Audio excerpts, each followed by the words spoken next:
اسلام اور اہل اسلام کے خلاف سازشیں یہ ازل سے ہیں اور ابد تک یہ سلسلہ جاری رہے گا۔ ستیزہ کار رہا ہے ازل سے تا امروز، چراغ مصطفی سے شرار بولہبی۔ کبھی یہ فتنہ منکرین خدا کی صورت میں معرض وجود میں آتا ہے، کبھی یہ رسالت کا، حدیث کا، حجیت حدیث کا، سنت کا انکار کرتے ہوئے نظر آتے ہیں، اور کبھی ایک خاص پیراڈائم کے ساتھ قرآن کو مرکز کہہ کر، کتنا خوشنما، دلربا، اچھی پیکنگ والا جملہ ہے کہ جی قرآن مرکز ہے۔ یہ وہی نکتہ ہے کہ حضرت علی رضی اللہ عنہ کے سامنے جب ایک آدمی نے کھڑے ہو کر کہا حسبنا کتاب اللہ، ہمارے لیے اللہ کی کتاب کافی ہے، بظاہر یہ اچھا جملہ ہے، لیکن حضرت علی رضی اللہ عنہ اس کی شرارت کو اور سازش کو بھانپ گئے اور کہنے لگے کلمۃ حق ارید بہا الباطل۔ یہ کلمہ تو ٹھیک ہے لیکن اس کی نیت ٹھیک نہیں، یہ قرآن ہمارے لیے کافی ہے کہہ کر حدیث کا انکار کرنا چاہ رہا ہے۔ وہ جو اقبال نے کہا تھا وفاق کش کے موت سے ڈرتا نہیں ذرا، روح محمد اس کے بدن سے نکال دو، فکر عرب کو دے کے فرنگی تخیلات، اسلام کو حجاز و یمن سے نکال دو۔ تو ایک خاص طبقہ، ایک اسکالر یہ کہتے ہوئے نظر آتا ہے کہ جی قرآن مرکز ہے، قرآن کو مرکز کہہ کر نصوص اور قطعیات کا انکار ہو رہا ہے، قرآن کو مرکز کہہ کر نزول مہدی، نزول عیسیٰ اور دجال کے آنے کا انکار ہو رہا ہے، قرآن کو مرکز کہہ کر معراج کے واقعے کا انکار کیا جا رہا ہے، اس کو روحانی معراج کہہ کر، قرآن کو مرکز کہہ کر صرف 27 چیزوں کو سنت قرار دے کر باقی تمام سنتوں سے انحراف کیا جا رہا ہے، قرآن کو مرکز کہہ کر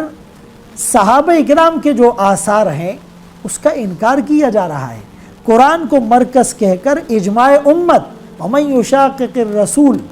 مِن بَعْدِ مَا تَبَيَّنَ لَهُ الْهُدَى وَيَتَّبِعْ غَيْرَ سَبِيلِ الْمُؤْمِنِينَ، یہ سبیل المومنین اجماع امت ہے۔ امام شوکانی رحمۃ اللہ علیہ اور دیگر نے لکھا ہے کہ لا اعتبار بقول العوام لا وفاقا ولا خلافا، کہ عوام کی بات کا اعتبار نہیں ہوگا نہ کسی بات پر متفق ہونے میں نہ اختلاف کرنے میں، یا علماء کی بات ویلڈ ہوگی۔ العلماء ورثۃ الانبیاء والربانیون والاحبار بما استحفظوا من کتاب اللہ شہد اللہ انہ لا الہ الا هو والملائکۃ واولو العلم قائما بالقسط هل يستوي الذین يعلمون والذین لا يعلمون یرفع اللہ الذین آمنوا منکم والذین اوتوا العلم درجات۔ تو اجماع امت کا انکار ہو رہا ہے، قرآن کو مرکز کہہ کر سلف صالحین اور تبع تابعین اور جتنے بھی علماء نے جو تفاسیر کی اور جو احادیث انہوں نے امت کے سامنے رکھی اور جو انہوں نے فقہ اور اصول فقہ، تفسیر اور اصول تفسیر، حدیث اور اصول حدیث اور علم کلام اور علم بیان اور علم معانی پر جو بھی استدلال اور استنباط اور قیاسات کیے ہیں، ان تمام کا یکسر سے انکار کر دینا جی قرآن مرکز ہے، یعنی ہم وہی مانیں گے کہ جو قرآن میں ہوگا۔ اور اس سے زیادہ خطرے کی گھنٹی یہ ہے کہ قرآن کی بھی وہی تشریح ان کے ہاں معتبر ہیں جو ان کی عقل میں آئے، جو ان کے نزدیک ویلڈ ہو۔ اسی لیے تو آپ کو بار بار یہ کہتے ہوئے نظر آئیں گے کہ میرا ذوق یہ کہتا ہے قرآن کی آیت کی تفسیر میں، میرا فہم، میرا تجزیہ، میرا استدلال، میری آبزرویشن،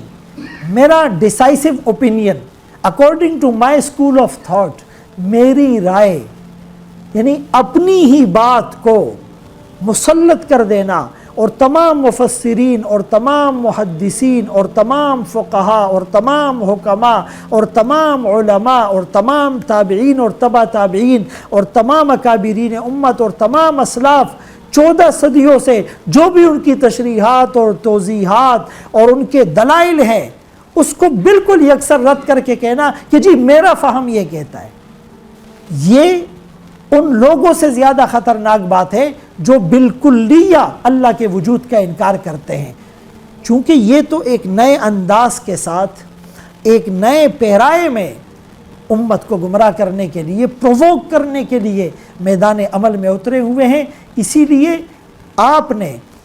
چونکہ خیر القرون کا زمانہ صحابہ کا، تابعین کا، تبع تابعین کا بالترتیب وہ زمانہ ہے، ان تشریحات کو دیکھنا ہے کہ ائمہ کے اقوال کیا ہیں، اسلاف کے اقوال کیا ہیں، اس کے مطابق اگر ہم چلیں گے تو انشاءاللہ ہمارا دین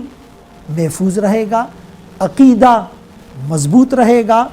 نظریات ہمارے پختہ رہیں گے۔ اللہ ہمیں عمل کی توفیق نصیب فرمائے۔ سوشل میڈیا پر سب سے قدیم اور سب سے ریلائبل برانڈ درسقرآن.com